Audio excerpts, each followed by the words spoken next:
Ayan, magandang umaga po sa ating lahat. So, Jim Hardware, Kuko Lumber Concrete Products, Ganituan Brands is live today. So, ating i-share sa inyo, sa ating mga mahal kong followers, ang unang step sa ating paggawa ng semi-special na fence concrete post na 4x4 by 7 feet. So, ito po, no? Ito po yung molder natin na ginagamit ngayon. Ito po ay detachable na molder. Pwede rin siyang tanggalin isa-isa, pwede rin hindi siya tatanggalin isa-isa, no, sa paghila at pag-angat ng ating dragon fruit post. Okay? So, ito po ang unang step natin. So, kailangan yung ating ground, ayan, kung makikita mo, yung ground natin dito ay napaka-libilado. Okay? Libilado po yung ground natin at makikita ninyo may sako o may trapal or mayroong tawag dito, no? Yan po ay ang dahilan dyan, bakit tayo naglalagay niyan, yung parang sako, para paglagay ng ating concrete pouring dito, hindi tatagos yung mga simento. Okay? Hindi tatagos doon sa buhangin or doon sa lupa ng ating pagawaan. Yan po ang pinaka-importante, na tubig lang, no? Tubig lang ang dediretso doon at sisipsipin ng ating lupa or sisipsipin ng ating buhangin, no? Ang tawag dito. So, unang-una, kailangan yung lupa mo ay libilado. Ayan, libilado yung lupa mo.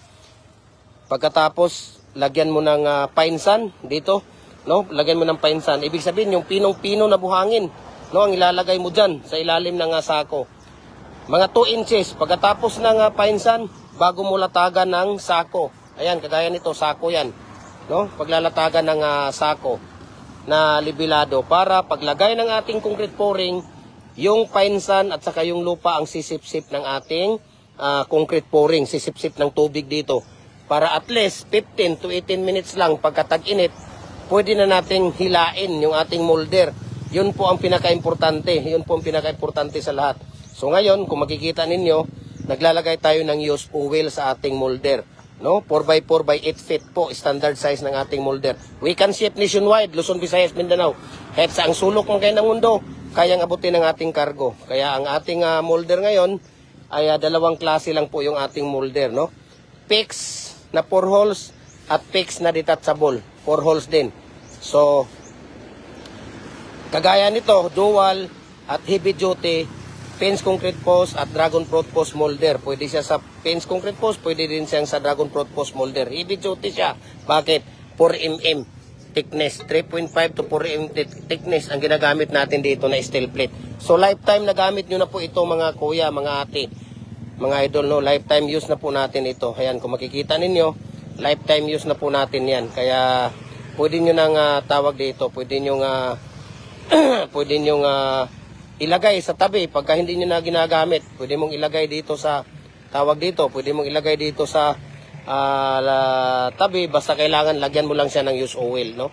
Lagyan mo ng used oil yung ating molder, no? Pagka hindi na ginagamit. So we can ship nationwide. Kailangan talaga sa ating mga nagko-concrete products, dapat kumpleto tayo sa lahat ng mga design. Mayroon tayong fence concrete post molder, dragon fruit post na poste. Mayroon tayong decorative, bricks, hollow blocks. Mayroon din tayong mga tawag dito, muhon, lahat po ng mga concrete products, para ang ating customer, one shop stop lang po sila, no? Dapat kumpleto tayo. So yun po ang unang step natin, paglalagay ng used oil. So every morning lang tayo maglalagay ng used oil.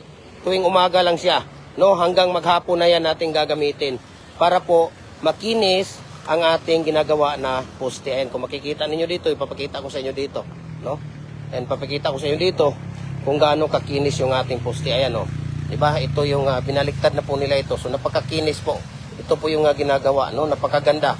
Quality na quality. Kung ikaw ang customer, talagang mapapa-inlove ka at mapapabili ka sa ating dragon fruit post at fence concrete post natin. Ayan, kung makikita ninyo. Dito lang yan sa Jim Hardware, Kuko Lumber and Concrete Products, Ganituan Brands. Ayan, yun ang Facebook page natin. I-follow nyo po yan. Jim Hardware and Kuko Lumber and Concrete Products, Balulang Brands, AAA and F Kuko Lumber, ang ating personal Facebook account, Felix Tan Pagikan Jr. Ang ating Instagram, Felix_Pagikan 2000. At saka yung ating YouTube channel, Jim Hardware, ang Kuko Lumber, ang Concrete Products, para updated po kayo sa ating mga video. Okay? So adjustable po ito lahat ng mga molder natin. Adjustable po yan. Ang ginagamit natin dito na bakal ay 8mm. Okay, 8mm yung ginagamit natin na bakal. At ang ating tawag dito, ang ating ginagamit na tie wire dito ay number 60 na tie wire para rest assured na ang ating mating napakatibay po siya. Ito po yung ating mating natin. Okay? So tatlo po ang bakal na nilalagay. So kung gusto nyo, hanap nyo ay dragon fruit post at saka pins concrete post na matibay, maaasahan at garantisado, dito na kayo sa Gem Hardware, ang Kukulamber, ang Concrete Products, Kanituan Brands, dahil dito nyo matatagpuan ang lahat ng mga concrete products natin. Pwede nyong talunan, pwede nyong apak-apakan yung ating tawag dito, pins concrete post, kung makikita ninyo dito yan. Okay? So ngayon, dito tayo sa ating mixing. So dito tayo sa ating mixing, kung makikita ninyo, parang may balon dito. Ayan. So, dapat mayroon kayong ganito, no? Parang 7 feet around. Ito kasi dati, 7 feet around yan.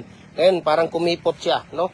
Parang sumikip yung butas niya dahil nga sa paggawa nila araw-araw at hindi nila masyadong nalinisan, kaya kumipot siya. So, dapat 7 feet around yung lawak ng ating parang balon.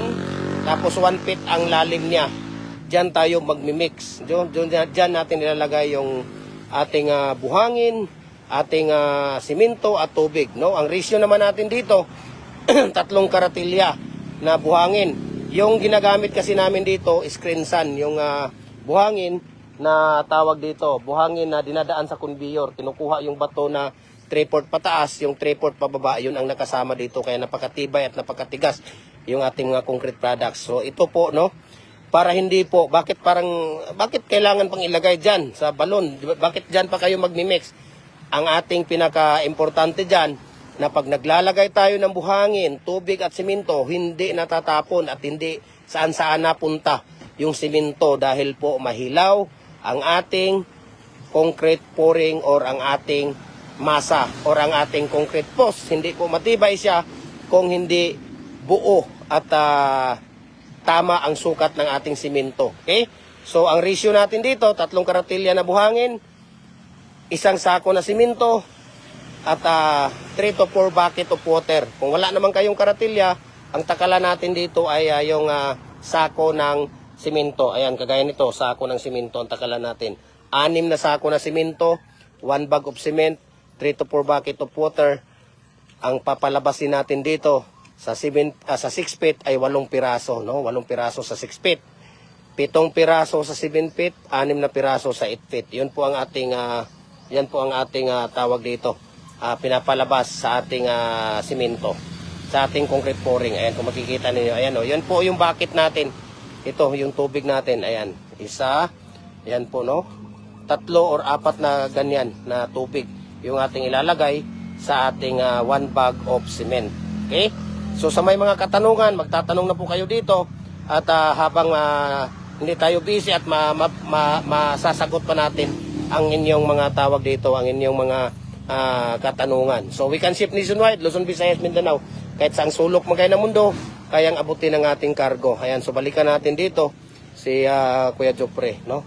Kuya Jopre, balikan natin sa paglalagay niya ng tawag dito. Itong tawag dito, yung itong used oil. So habang naglalagay si Kuya Jopre ng used oil, punta muna tayo doon sa ating maliit na mga molders natin. So marami tayo dito, mayroon tayong muhon, mayroon tayong decorative dito, mayroon tayong tawag dito, mayroon tayong tawag dito, decorative. Okay? So, ayan, kung makikita ninyo, ayan, makikita ninyo yan dyan. At standard po ito na double, commercial na double. Okay? Mayroon din tayong commercial na single. Mayroon din tayong number 6. Ayan, na standard. Number 4 na standard. Number 3 na commercial. Yung pang division natin yan. Number 5 na standard. Number 4 na standard single. 3 and a half na commercial. 5 and a half sa number 6. Commercial. 3 and... Ano ba to? 3 and 3/4 po ito. Na tawag dito. 3 and 3/4 po yan na commercial. Okay? So, mayroon din tayong decorative, no? Dapat kasi, sa lahat ng mga nagko-concrete products, dapat kumpleto tayo sa lahat ng mga design para yung ating mga customer, one-stop shop lang po sila. Ayan, kuya, ano po sa atin, kuya? Masking tape? Na.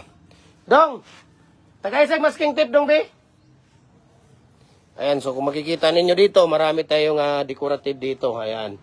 So, marami tayong decorative. Mayroon din tayong lover na number 6. Ayan, kung makikita ninyo, lover blocks na number 6. Okay? Ayan, lover blocks na number 6 for building ventilation. Yan po ang ginagamit sa lahat ng mga building ventilation, sa mga CR, sa mga banyo, sa mga kitchen, sa mga kwarto. Yan po ay hindi tayo mabubusuhan dyan. At ito naman, yung ating number 4. Ayan, kung makikita ninyo, number 4 natin na lover. Ayan. So, 4 lover po yan. Number 4 at number 6. Dalawang klase po yung lover natin. Ayan. So, dito, balik tayo dito. Mayroon tayong paypay doon sa pinakadulo. Mayroon tayong L. Ayan, hindi na ilagay ng maayos. Mayroon tayong donut. Mayroon tayong number 8 dyan. Ayan, kung makikita ninyo. Dong. Kuha na sa tudong. Ang L dong, ibalik dito dong, be. Ang L. Ayan, nakapatong.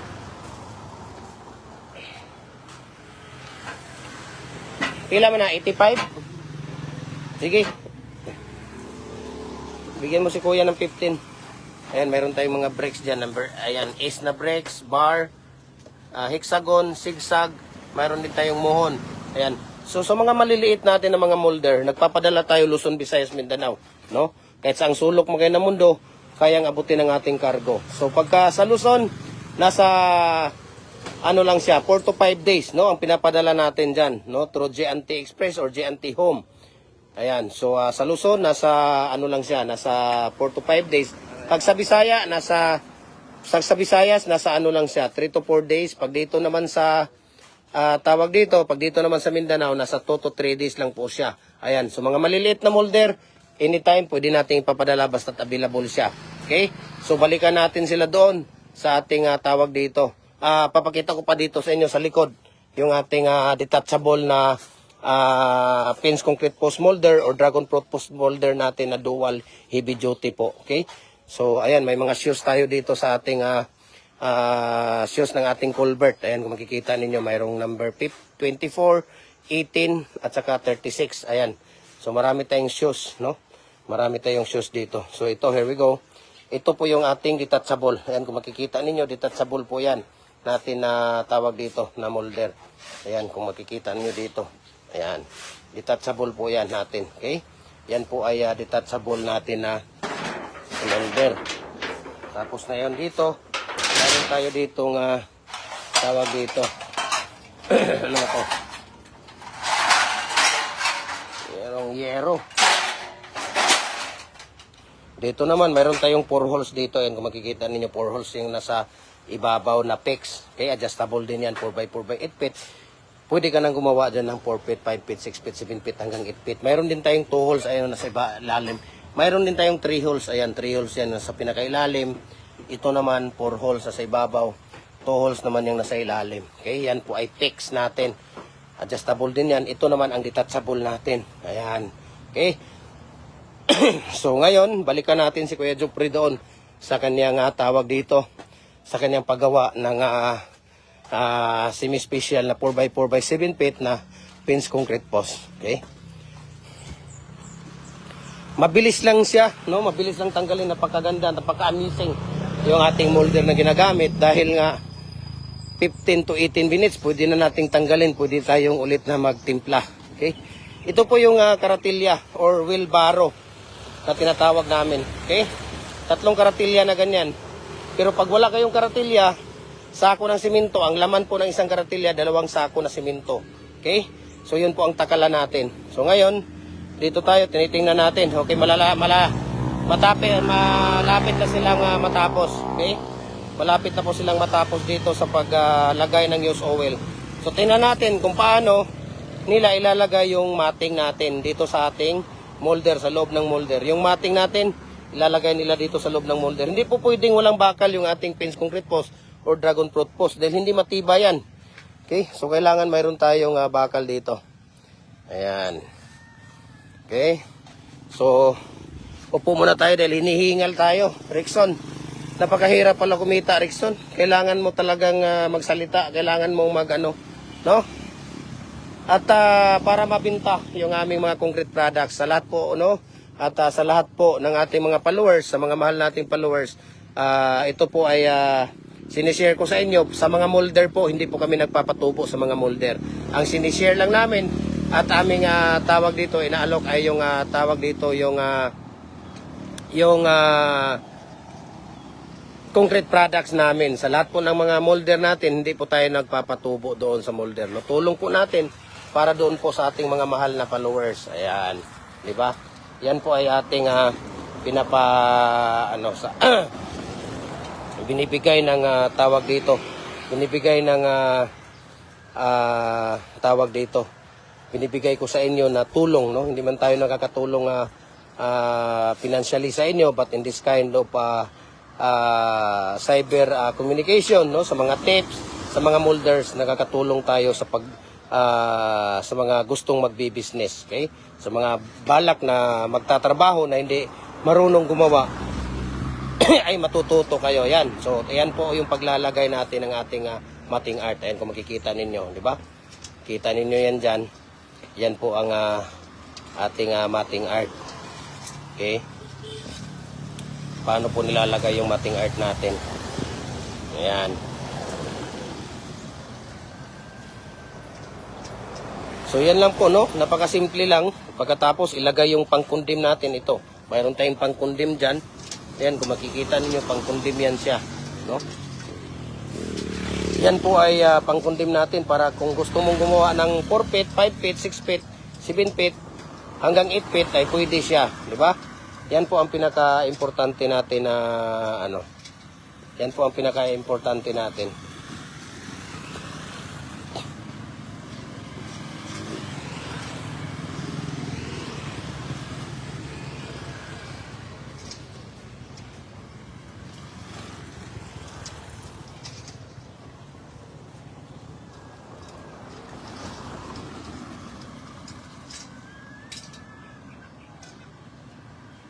Yan, tingnan niyo kung paano natin ilalagay yung ating mating.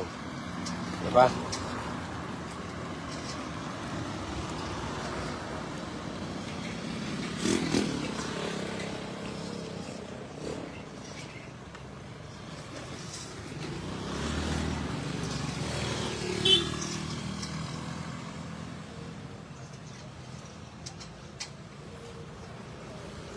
Yan, so tapos na po ang paglalagay ng ating mating. Ayan kung makikita ninyo. So ngayon ilalagay ni Kuya Jopre yung ating tawag dito pangkundim. Ayan, tingnan ninyo kung paano natin ilalagay yung ating pangkundim. Okay? Ayan. Ayan, 7 feet. 7 feet lang yung ating ginagawa kaya naglalagay tayo ng pangkundim dyan. So ngayon lalagyan natin ng pangkalang or pangalso para po tamang-tama ang ginagawa natin ay 7 feet. So yan na nga, mayroon tayong mga kahoy dito na pinuputol na 1 feet at yun po ang ilalagay natin dito sa pangalso natin. Ayan. Diba? So tingnan ninyo paano natin ilalagay. Okay? So yan, ilalagay na po yan.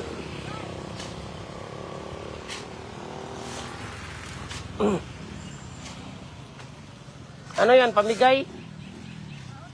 Pamigay yan? Ayan. Diba? So, ganun lang po, no? Ganun lang po kasimple. Sana ay nagustuhan ninyo yung video natin. At kung nagustuhan ninyo, paki-share, paki-comment para makita kung saang lugar kayo, para makita ko kung saan naaabot itong video natin. Okay? At we can ship nationwide. Luzon, Visayas, Mindanao. Okay?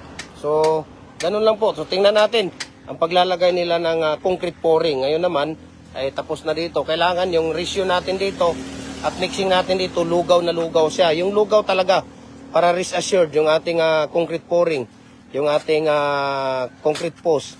Paglalagay ng concrete pouring doon sa ating molder, ay talagang nasisiksik siya at walang halo. Hindi siya halo, no? At hindi siya tawag dito, hindi siya ampaw, no? Pag So, kailangan lugaw na lugaw. Kulang sa tubig yun, Jopre, oh. Ayan, oh. Makikita ninyo, kulang sa tubig yun. So, kailangan nyo pang lagyan ng tubig para magiging lugaw siya. Okay? Ayan. Tingnan nyo dito. So, kailangan lang talaga lugaw na lugaw dito. Ayan, si Kuya Rickson. Shout out ka muna, Kuya Rickson. Di ka ba nakapag-follow ng Facebook page natin? Or nakapag-follow ka na? Na mag-follow ka para makita mo yung katawan mo doon. At mukha mo. Di ba? Artista eh. Kailangan talaga makapalo. Hindi pa nakapalo si Kuya Rickson sa ating Facebook page. So, kailangan niyang mag-follow ron para po ay tawag dito. Ayan, kailangan lugaw na lugaw lang po talaga. Okay? Ganun lang po yung ating tirada dito. Lugaw na lugaw lang. Yan.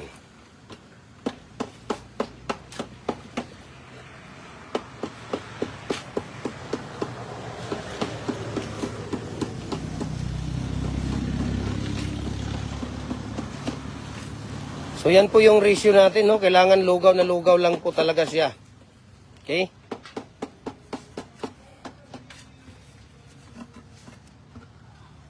So 15 to 18 minutes pagka tag-init, pwede na nating tanggalin yung molder. Pagka taglamig or makulimlim ang panahon, 25 to 30 minutes, pwede na nating tanggalin yung molder natin. Sana nagustuhan niyo yung video natin.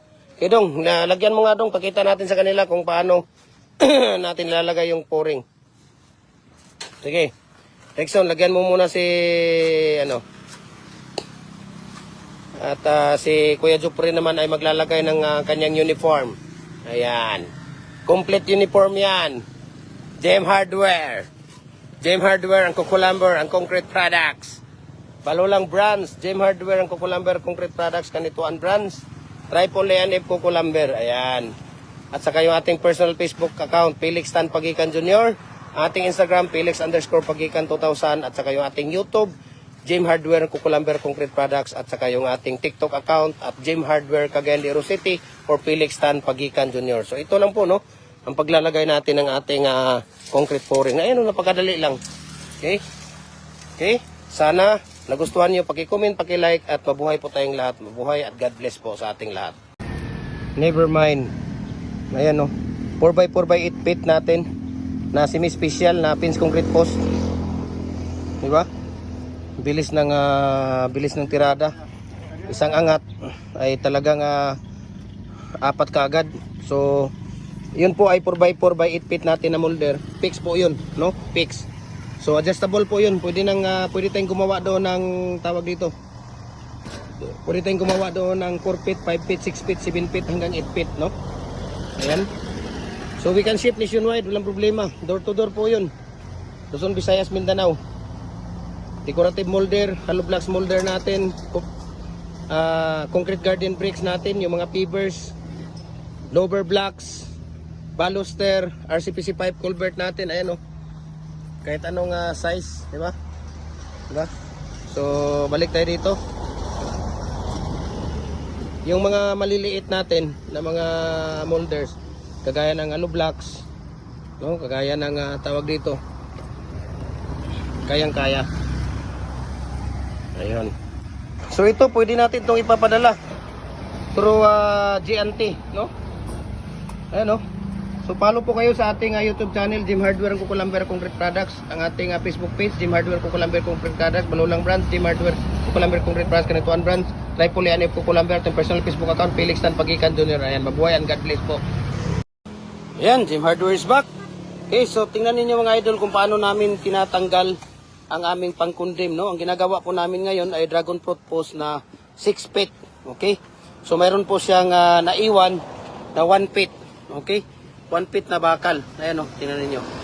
Yung 1 feet namin na bakal. At ito, tingnan ninyo ng mabuti para may idea kayo kung paano namin tinatanggal itong pangharang namin, yung pangalso namin para hindi mabuhusan yung 1 feet na naiwan. Ayan, no? Diba? Mayroong 1 feet na mga naiwan. Okay? Tingnan ninyo ng mabuti. Tingnan ninyo ng maayos yan. So 4x4x6 feet ang ginagawa natin. Semi-special na pins ng dragon fruit post. Okay? So, yan po, no? Ang pagtanggal natin, no? Paki-share at paki-comment, no? Itong molder natin, 4x4x8 feet ang haba nito. Adjustable siya. So, we can ship nationwide. Kahit sang sulok magaya ng mundo, kayang abutin ng ating cargo. Okay? So, message nyo lang ako. Share ko sa inyo ang price list at saka shipping details dito. Dong, saglit lang dong. Dali, ikot ako dong. Okay? So, sige. Sige. Ayan o. Diba? Saan iikot si Loloy? Ayun. Diba? Yan po ay 2 holes natin. Ayan o. Mayroong naiwan na 1 feet para sa ating dragon fruit post. Okay? So, ganito lang po, no? Ang ating pagtanggal. Ganito lang po, gaano kagaling at gaano kaganda yung ating molder, di ba? Tingnan ninyo, yung ating molder. Diba? Saglit lang dito ako sa kabila dahil mahirap pala dito. Ayan. So, ayan, tingnan ninyo na mabuti, ha. Ayan. Yung mga maliliit natin na molder, pwede nating ipadala yan, no? Sa Luzon. Yung mga hollow blocks natin, decorative bricks molder natin, pwede nating ipadala yan through G&T Express, no? Pag nasa Luzon, nasa 4 to 5 days lang siya. Pag nasa Visayas, nasa 3 to 4 days lang siya. Pag dito sa Mindanao, nasa lang siya, nasa 5 days lang, nasa 2 to 3 days lang siya. Okay? So ayan, tingnan niyo ng mabuti kung paano namin tinatanggal, kung paano namin nire-remove, no? Ayan. Diba? Ayun. Gaano kagaling yun. Diba? Ayun. Okay. At tingnan ninyo ng mabuti kung paano namin ilalagay yung mating. Okay, ngayon naman, ang paglalagay natin ng mating. Okay? Yan natin kung paano natin ilalagay yung mating sa dragon fruit post natin. Ayan, yung mga nagawa nila ngayon. No? Ngayong umaga, dapat tatlong sako ang magagawa nila sa umaga, no? 6 na sako magagawa nila buong maghapon. Pagka ready na yung mating natin. Ibig sabihin, yung mating natin, yung ganun, no? Yung mating art natin, yung bakal na nilalagay natin doon sa loob, pag ready na, 6 na sako ang magagawa nila sa isang araw. Okay? So ngayon, dahil mag alas 12 na, ito nga po, no? Ilalagay nila ito ngayon. No? Lalagay nila. Nakailang na, 3 na to, Dong? Dong? 3 na to? 3 na pala to. So mamaya na pala sila nito. Mamayang tanghali. After lunch na sila gagawa ng tawag dito. Yung pang-4 nila. At siguro, ilalagay na lang siguro nila ngayon yung mating. Dahil may oras pa. Mamaya na ninyo ilalagay yan. Ayan. So, i-retouch ninyo yan, ha. Dahil mas hindi pa ayun, daming butas-butas. Mag-retouch ka. Loy, mag-retouch ka sa kutsara, Loy. Yung banda doon sa'yo at saka doon dito. Ayusin mo yung pag-retouch. Okay. So, ito po yung ating dragon fruit post na semi-special natin na 6 feet. Ayan, no? Pagka mayroong tawag dito, walanganin. Ayun, tingnan ninyo. Napakakapal po yung molder natin. Ayun, no? Ayun mo, apak-apakan yan. Di ba? Napakakapal po yan. Lifetime na gamit nyo na po yan. Yan po ang ating bakal. Steel plate na ginagamit, no? 3.5 mm po yan. So, kailangan lang siyang kutsarahin, no? Pag may diferensya. Yan. So, at least mayroon kayong idea, no? Kung paano natin ginagawa yung ating tawag dito. Yung ating dragon fruit post, no? Ayan. So, itong molder natin, dual na po ito. Pwedeng pins concrete post, pwedeng dragon fruit post, yung molder natin. Ayan. So, napakaganda, no? Napakagandang idea. We can ship nationwide. Luzon, Visayas, Mindanao. Message nyo ako, share ko sa inyo ang price list at shipping details dito. Mayroon tayong detachable na to na 4 holes. Mayroon tayong 8 holes. Okay, detachable. Mayroon din tayong 2 holes sa fix, 3 holes sa fix, 4 holes sa fix, 8 holes sa fix. Okay? Ayan, so message nyo ako, share ko sa inyo ang price list at shipping details dito. Tingnan natin dito, may papakita ko sa inyo dito. Yung natin, yung mga molder natin available dito. Yung mga maliliit, pwede natin ipapadala through G&T Express po, no? Yan, mayroong mga maliliit dito. May nag-message dito si ano ang kapal ng print sheet. Ayan. Gaano ka kapal ang print sheet? Sabi ni Kuya Federico Bacan. 3.5 mm po, no, yung print sheet na ginagamit natin dito. Lifetime na gamit nyo na po ito, no? Ayan, tingnan niyo. Yan, pwede natin ipapadala yan. Yung mga decorative natin, hollow blocks, commercial standard natin, 4, 5, 6, trees. Ayan, mayroon tayong trees dyan, 3 and a half, 3 and 3/4, 4 inches. Okay? Mayroon tayong lower block. Number 6, number 4. Ayan, mga bricks natin. Ito lang yung mga design na mga available natin ngayon. Yan, kung makikita ninyo, mapapansin ninyo yan dyan. Ito din. Ba? Meron din yan. Mga decorative natin. Ito, mga maliitan. Pwede natin ipapadala yan. So, ano pang gagawin ninyo? No? Ayan. So, meron ako ipapakita nyo doon sa likod. Yung mga molder natin. Okay, meron tayong molder dito na available. Meron tayong detachable dito na 5x5. Customize po ito at mayroong nagmamay-ari nito. Taga Zamboanga City po, no? Ito, 5x5 po yan na detachable ito. 5x5 na detachable yan. Okay, 4 holes. Ang sa ilalim niyan, 4 holes, no? Yan, magkasama yan. Doon sa Zamboanga City, papadala yan. Dito naman, meron tayong 4 holes dito na PEX. Ayan, kung makikita ninyo, ito, 4 holes na PEX. Mayroon din tayong 4 holes na detachable, dalawa. Okay? Mayroon din tayo ditong 3 holes. Ayan, no? Ito, 3 holes yan, yung nasa ilalim na PEX. Dito, 4 holes din yan na detachable. Ayan. Yan ang mga accessories niya. Kung makikita ninyo yan dyan. Diba? So, may mga available tayo ngayon, PEX at saka detachable, no? Message nyo ako, share ko sa inyo price list sa shipping details. Maraming salamat and God bless po sa ating lahat.